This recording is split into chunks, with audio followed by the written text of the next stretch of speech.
get going. So today on the show, we have the wonderful and beautiful Kate. Kate, how's it going? It's going well. Thank you for having me. You're most welcome. I'm excited because Kate was on the 100 Awesome People project last year, and we had the chance to sit down and chat about where she was at and what she's doing. And this year, we're doing a recap. So we are podcasting it all out and sharing to the world the story of Kate Ogorova. So Kate, let's do that. Let's start with your story. Tell me how you came to Kelowna. I won't take you all the way back to birth, but how did you get to Kelowna? Wow, okay, so I came to Kelowna about 5 years ago in a few months now. It's my anniversary coming up, and I was in graphic design in Montreal. Yeah. That was my passion. That was what I was going to do with my life, graphic design, freelancing. And I came down for one of the summers to see my brother, visit him, because he lives here full time. And when I came to Kelowna and had a few wine tours and went to the beaches, I said, wow, why am I living anywhere else but Kelowna? What am I doing with my life? Exactly. Yeah. So on a whim, I dropped out of school at Concordia University in Montreal, told my parents I am not coming back to Montreal, said bye to all my friends, and did a late application into University of British Columbia for the Bachelor of Psychology program. So Wow. skipped to 5 years ago today. Here I am, still living here. Still here. Yes. Success. Yes. That's awesome. And when we last spoke, you had a bunch of recent changes. You were going through job transition. In 2018, you had started up a freelance makeup company. And then in January of 2019, so earlier this year, you had started up the Empowerment Studio. So where are things at? And you were hoping and planning to go back to school. So Yes. give me an update on those three major aspects. For sure. So let's start with the school aspect. I am now currently back in school, full-time student, and I got accepted into my Master's of Social Work degree at UBCO, and I am now in my first year, actually starting my practicum now, so Ooh, yeah. Are you excited? Very excited. Yay. And my topic of interest is women's sexual health and sexuality, and also has a really big, important aspect of sexual assault and domestic violence. That's what I'm passionate about. Yeah, very apropos for today's day and age and Yes. what's going on. Definitely. Very passionate. And where have things gone with the Empowerment Studio and that concept that you were super passionate about? Yeah, it's really funny how things work out, because originally I thought that the Empowerment Studio was a physical space. In my mind, I had it as a place where you can go and receive different types of services, but now that I'm doing so many different things and I'm this person, it feels like I am the Empowerment Studio. It's not a physical space, it's myself. Yeah. Yeah. Very cool. And it's evolved into a partnership and a different kind of project that does involve an actual physical space. This is true, yes. From the Empowerment Studio, I always had a very creative aspect to myself, and I'm very passionate about makeup. So my partner and I, Tanin, we started the Goddess Studio, which is a live demo interactive workshop here in the Okanagan, which teaches women how to use makeup that they already have and teaches them how to professionally apply it to themselves through an educational workshop. Awesome. And what is the goal with that? Like, I mean, I own makeup. I can learn how to use it. Is it to cover up what you have, to become the magazine picture, or what is the goal behind the Goddess Studio? Right. Yeah, so that's a great question. I always tell people that you do not need makeup to look or feel beautiful. You are already very beautiful, but having a sort of set of skills and techniques that you can have in your tool belt to achieve a look on a night out without going to pay large sums of money. Doesn't that feel empowering? Doesn't that feel great to have those tools at your dispense? So that is what we try to do. We try to create sustainable and basically better ways to use the products that you already have, so you don't have to buy more or hire out other people. You can do stuff at your own home, at your own vanity, and that's kind of empowering to us. So we try to do that for everyone. That is amazing, and I really like the concept, and I think it's not a novel idea, but a novel experience for people to go through to really change that format and the understanding of you're not using makeup to cover up yourself, to make yourself look like something you're not, but rather to enhance the features you have. Exactly. So I like that. Yeah, it's more of an experience rather than like sitting down at a table and telling you need this stuff. Yeah, exactly. And so in your journey of hopping provinces to changing your entire field and focus of what you're doing, what's one of the biggest lessons that you've learned? Let's go straight into the deep stuff. Yeah.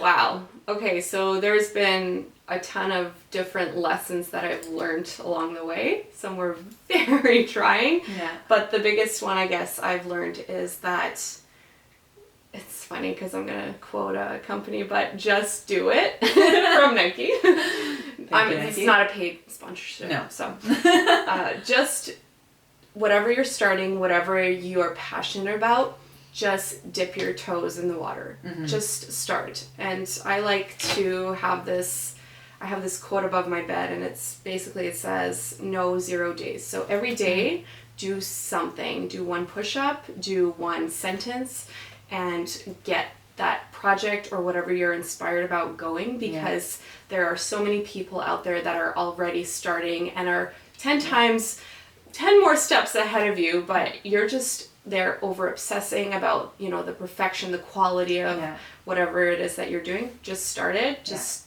go for it and see what it kind of unravels into. Yeah, definitely. Don't get paralyzed by the analysis. Exactly. Yeah. And in maybe this last few years, maybe last 2-3 years of going into entrepreneurship and then also going back to school, what's been one of the most embarrassing or frustrating moments, and what did you learn from that? Right.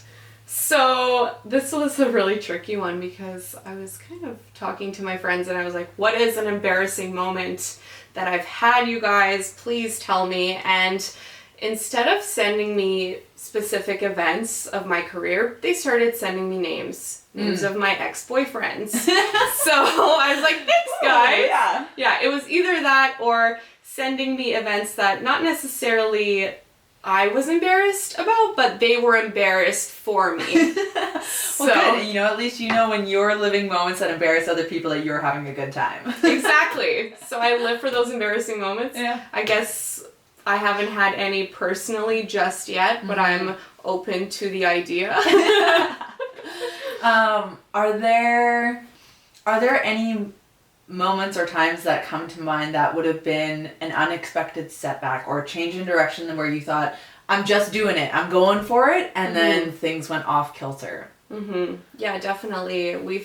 My partner and I, we've had multiple different ideas and startups that we were kind of playing around with the idea before the Goddess Studio ever happened. Yeah. And some were a flop. Nobody showed up. Yeah. Nobody was interested. People thought, no, that nobody's gonna like that. So there's been definitely a lot of trial and error in that sense, where we have been discouraged by people, by reviews, but we just kept going. So what is it? What is it in an entrepreneur and their spirit that says, we had all these ideas and some of them flopped and people didn't show up, or people said we don't like what you're doing, but you still kept going? I think that the most important aspect of that was you have to be passionate about what you're doing and you have to enjoy what you're doing. If it becomes a chore or work for you in any sense of the way, then it just kind of loses that sparkle, that magic behind it,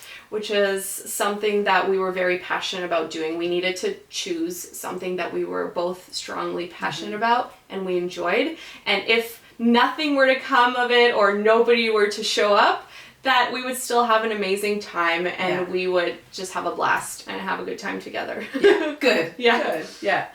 And if you could give yourself a piece of advice, whether it's life advice or entrepreneurial career advice, if you were starting over, or like you could just whisper in your ear before you started doing any of this, what would that piece of advice be? I think that it's very important to work smarter, not harder. And in the sense that there are so many opportunities out there to say yes to everything, to a collaboration, to a new project, to a new startup. And I think that we only have so much time in a day. We're very limited.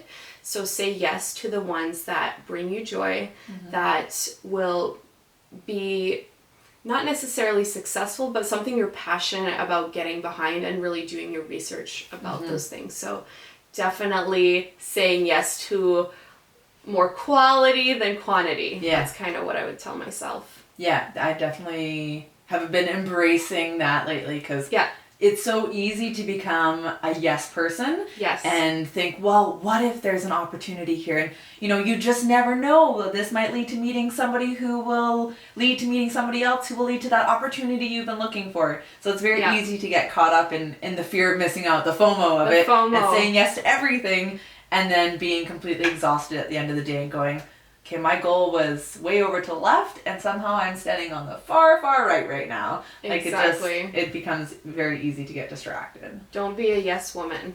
Be a sometimes woman. Yeah, yes strategically woman. Exactly. Yes if it fits. I love that. Yeah. And where are you going? Like, what's the goal in, say, the next 6 months, a year, 2 years, 5 years, whatever, you know, those big life philosophical goals that we have. What's the plan? Well, I'm very strategic in goal planning, and I don't like to plan too far ahead. So I think in about a year from now, I see myself and my partner growing this new studio, the Goddess Studio, into something more, into something bigger. Somewhere where we can provide services not only to specific sets of demographics, but we can kind of branch out and bring different types of services into our business and empower women in a variety of different ways. I don't know what that looks like yet, but we're definitely working on it. And for my mental health career goals, I definitely see myself in the future opening up a practice and going into sexual health and education, perhaps sex therapy counseling, and empowering men and women and anyone, honestly, to be their best selves. I think that's where I see myself going. Yeah. And what's drawn you towards this area of sexual mental health for men, women, particularly women at this point, but what's drawn you in that direction and why? I think that sexuality and sexual health, it's something that I've always struggled with in myself in the past, and it's been such a stigmatized subject, especially I come from Ukraine. I was born in Ukraine. I immigrated here to Canada, and in Ukraine, you know, a lot of subjects are not talked about. It's very taboo. Closed doors, taboo, exactly. So I think that coming out of my shell and learning more about myself and my mental health, sexuality, I feel like I need to just share this with the world and empower other people to be the best version of themselves. So I think that's my driving force, helping others feel or get out of their shell where I used to be at. Yeah, and it is such a taboo topic, not only in the Ukraine, but here. I mean, we use sex to sell everything from toothpaste to radio ads and cars, but if you actually want to sit down and have a conversation with somebody, a healthy conversation about it, it's so hush and like, ooh, should we go to a private corner of the coffee shop? Like, I don't want other people to overhear this. So it's a really, I mean, it's being talked about a lot now. It's a really almost taboo but open subject in the media and radio with all of the different aspects of sexual health or disease that are happening in the public. But still to have those one-on-one normal conversations with a friend is still out of the realm of normalcy for most people. I agree. And definitely, like you said, a lot of people are very, it is seen in the social media and media in general, but exactly. Having this conversation with a friend or maybe something that you're experiencing difficulties with is still not very talked about. So that's kind of what I want to get into and help people open up about. Yeah. Yeah, because I mean, there's only so much you can learn from Google. Exactly. And it's not always the right not advice. accurate. Do not. Do not rely on Google. Yes, please do not. And what is a fun or weird fact about you that nobody would know? Okay. I thought about this one. So I work at an adult toy store. I don't think anyone knows that. Well, a few handful of people know that. Yeah. And yeah, the reason why I did this is basically my educational experience at UBCO. There is a very lacking component in sexual health, so I wanted to get out there and really go in firsthand, hands-on, meet the clients that are coming in, and I found out that there are a lot of people that come in with medical issues, as well as just for pleasure to the adult store. So it's been a really cool learning curve. Yeah.